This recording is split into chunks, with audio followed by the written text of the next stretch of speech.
नमस्कार मंडळी. पिकाच्या भरघोस उत्पादनाचा पाया म्हणजे त्याची रोपवाटिका. रोपवाटिकेतली रोपं जेवढी जोमदार, तेवढं आपलं पुढचं पीक एकदम बहारदार.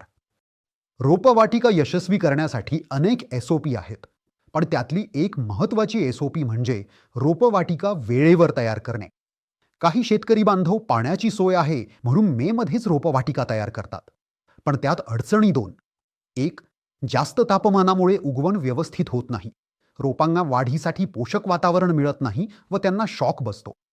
दोन, मान्सूनचं आगमन उशिरा झालं तर वेळेवर पुनर्लागवड करता येत नाही. उशिरा म्हणजे म्हाताऱ्या रोपांची पुनर्लागवड केली तर उत्पादन कसे चांगले येईल?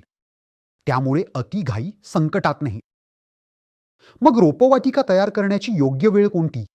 रोपवाटिका ही मान्सूनचा पहिला पाऊस झाल्यानंतरच तयार करावी. जेणेकरून तापमान कमी होईल, जमिनीत पुरेसा ओलावा असेल, उगवण आणि वाढीसाठी पोषक वातावरण असेल. आपल्या पिकाच्या भरघोस उत्पादनाचा पाया मजबूत करायचा असेल तर घाई करू नका. रोपवाटिका मान्सूनचा पहिला पाऊस झाल्यानंतरच.